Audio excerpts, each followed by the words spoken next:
Georgia O'Connor here, big up Julius, Ring IQ, welcome to the relay. Welcome to the relay. We're covering today's top boxing news. Ow! Okay, we'll start with this. On the heels of her career-defining win over her longtime rival Savannah Marshall, Claressa Shields said, "If they're not paying me and Franchon Crews a whole bunch of money, I won't do it." Claressa Shields and Franchon Crews debuted against each other as professionals. Claressa gave Franchon her first professional loss. Hey, 147, the girls can get smoked. 154, the girls can get smoked. 60, the girls can get smoked. Shields said during her post-fight press conference. And 68, right now my sister runs that weight class, Franchon Crews. I would love to see her fight against Christina Hammer, and if they're going to pay us the big check to fight against each other, we will.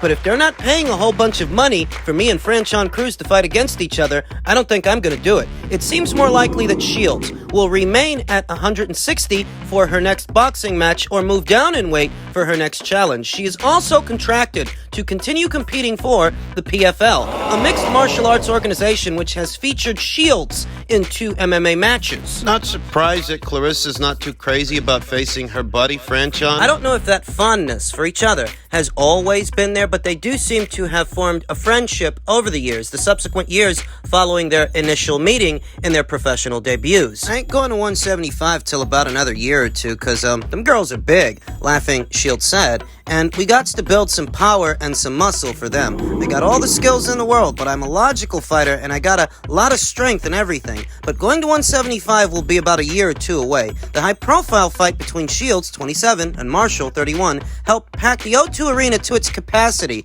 though there would be intense interest in a rematch based on the competitive nature of their middleweight title fight. Shields and her team are open to challenges other than meeting Marshall for a second time. In the subsequent days following their initial meeting, I've heard no new news or no rumors, nothing from the Marshall side about pursuing a rematch, pursuing a second fight. That doesn't mean it can't happen, that just means I haven't heard anything about it. No one's ever won undisputed in 4 divisions, said Taffet, a former executive for HBO Sports. Clearly, we have our sights on that. She could win world championships in 2 more weight divisions, no problem. You know, women's boxing, heavyweight 175, you're a heavyweight. Claressa could win that. She could challenge for that and do that as well. She can make history, and that's our goal, to make history in every fight that she does, and that's just individual accolades. We haven't even gotten back to the things that go back to helping women's boxing. We could go 3-minute rounds, we could go 12 rounds. There's a lot of things Claressa Shields wants to show that she can do and that women can do as good, if not better, than men. Those things are gonna hit our radar. So listen, I haven't heard anything about a Marshall rematch. Claressa's saying that in order to fight her old buddy Franchon, they're gonna have to offer them a lot of money, and them both being American nationals, you have to wonder who in America is going to foot the bill for the fight because, well, somebody has to. Somebody has to make it happen. The fight between Shields and Marshall wasn't financed by an American promotional outfit. It was financed by Boxer. They paid for it. I'm not even sure that Claressa Shields still is with Boxer.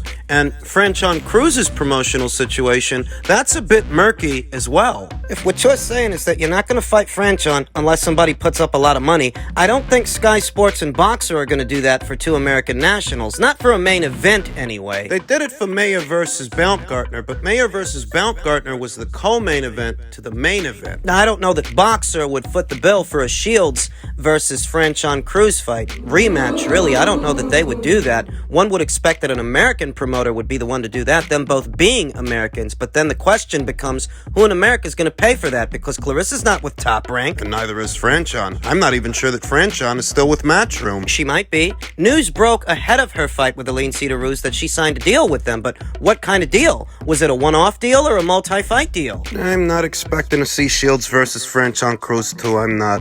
Claressa Shields mentioned something about moving down in weight. The girl's at 154 pounds. Natasha Jonas actually said she's receptive to a Claressa Shields fight. To that, Claressa said, "I respect your heart. Just know, I'm elevated now, and it's a dangerous fight to take for you. Also, I'd fight you in the UK too. Location doesn't matter. In a situation like that, Boxer would foot the bill because Boxer is invested in Natasha Jonas. Natasha Jonas herself responded by saying, "Thanks. Let me focus on DCare. Good luck in your PFL. We'll speak after they are over. I respect everything you bring to the table. I witnessed something special last Saturday, and know I'll have to be better than ever. But I love rising to the occasion." We talked about this potential matchup here on the channel, and as much as I love Natasha Jonas, she don't win this fight. 154 or 160? She don't win this fight. She doesn't.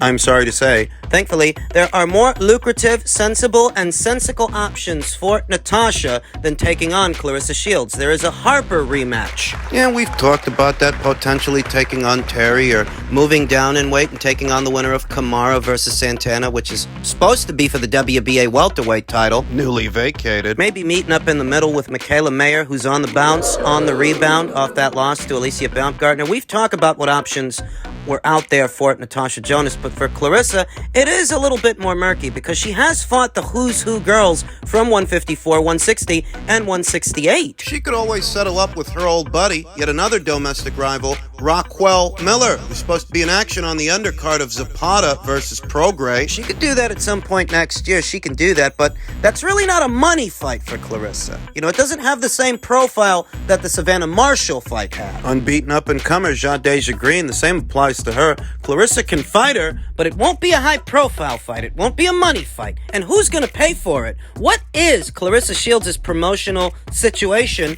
moving forward? There are questions that need answers. I don't know, maybe she does that. Maybe she goes to the PFL. There was some mention of it. She's still contracted to them. We'll see. In men's welterweight news, the ongoing story between Errol Spence, Terrence Crawford, what's supposed to be the fallout of their fight. Michael Benson tweeted, Errol Spence reportedly could now face Montes Stanionis next as Terrence Crawford is fighting David Evanesian. It's claimed that Al Heyman and Stanionis' reps have had talks, though it's also possible that Spence could wait. And he should. For Terrence Crawford, Mike Coppinger tweeted that Richard Schaefer, president of Probellum, he told ESPN there are ongoing talks to pit Errol Spence Jr. versus Montes Stanionis. He was quoted as saying he was open to working out a deal to step aside for the Spence versus Crawford fight to happen, but now he intends to enforce his official mandatory position for the WBA title. A precarious situation for unified welterweight champion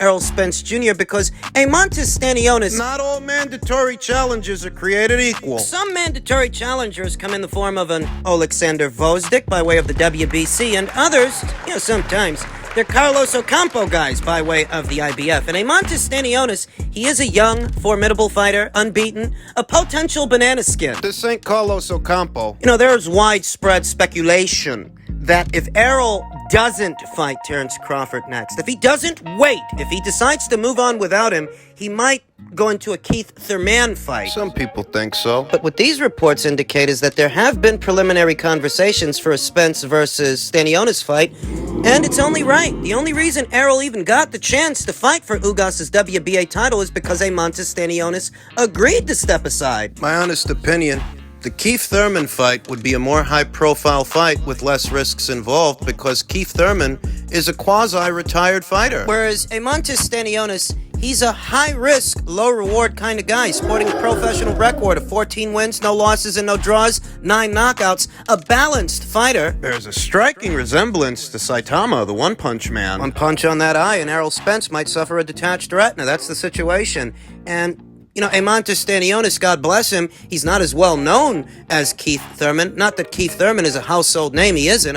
What did that pay-per-view with Mario Barrios do at the box office? Come on. No, he's not a household name, but he is a more well-known fighter than Montes Stanionis. Spence versus Thurman as a fight has more of a profile than Spence versus Stanionis, but Stanionis has a legitimate claim to challenge Errol for the WBA title, among other things. See, what you have to ask yourself is, can Al Heyman and his PBC convince the WBA to hold Stanionis off a little while longer for a Keith Thurman fight. Can they do that? They do seem to have a way with the WBA. It's different when you're talking about a Crawford fight because a Crawford fight is a unification match. Keith Thurman isn't. You know, Stanionis has kept a consistent schedule of activity for a while now. 3 fights in 2019, 2 in 2020, 2 last year. Wasn't until this year that his activity rate took a turn for the worse. Well, that tends to happen when you start dealing with those schmucks at the PBC. I mean, look at Tim Tszyu. Tim Tszyu is one of the most active fighters around at junior middleweight, but as soon as he started dealing with the PBC, he's down to 1 fight a year. A single fight this entire year. The Terrell Gausha fight. Well, that tends to happen when you start dealing with those schmucks at the PBC. So many different scenarios. From where I'm sitting, it's entirely possible that Al Heyman convinces the people at the WBA to hold off Stanionis for at least 1 more fight while Errol takes on Keith Thurman, because the Thurman fight would have more of a profile. Though at the same time, Errol Spence Jr. himself has blown off the idea that he'll fight Keith Thurman on more than 1 occasion. And Errol Spence Jr. himself, he's playing with the idea of moving up in weight. He's saying that he's been at welterweight for a very long time, and he may be moving up. That this Crawford fight was supposed to be his last fight. This was supposed to be his last fight at welterweight, and listen, it still can be. It's up to Errol if he wants to move forward with another fight against another fighter, or if he wants to drop those titles and let the division reset itself while he moves up to junior middleweight. It's up to him. I'm pretty sure if Errol wants to wait for Crawford until next year, And Al is on board, they can do that without being pressured by the WBA. They can do that. that's if Errol really means business and he's serious about this fight. Because what you have to remember here is the big fish at 154 pounds just so happens to be Errol's buddy, Jermell Charlo. And I don't think he's going to fight Jermell Charlo. And the Jermell Charlo fight is really the only big fight he could have up there. It's the only thing semblant of a money fight. Those other fights, those really aren't money fights. They'd have about the same profile as a Stanionis fight. What the hell are we talking about? Murtazaliev? Bakram Murtazaliev, Brian Castagna, what? Sebastian Fundoria? This guy leaves welterweight, moves up there to junior middleweight. What money fights are waiting for him up there? And listen, he can do that. He can do what he wants. It's a free country, but he vacates these titles at welterweight, goes up there to junior middleweight. You know what happens? What? The guys get bigger, the punches get bigger, and you get smaller. That's what happens. You don't want to have to kill yourself cutting down a welterweight anymore, so you tell yourself you're going to go up to junior middleweight. But the fights up there, fights that are waiting for you, they're against naturally bigger guys, naturally bigger punch, and none of those fights have the profile of either a Crawford fight or even a Thurman fight, for that matter. The risks are greater, but not the rewards. And you know, this entire situation, what really brought it about is that Errol's not as big a draw as he's made out to be. He can't finance a fight like this off his marquee value alone. When have you ever heard of a cash cow that can't give their opponent a respectable guarantee? A respectable guarantee To make a fight happen. When have you ever heard of a cash cow that can't do that? Tim Smith of the PBC let it be known earlier this year that they don't have faith that this fight will yield big numbers, yield a big profit. They don't. They don't have faith in this fight.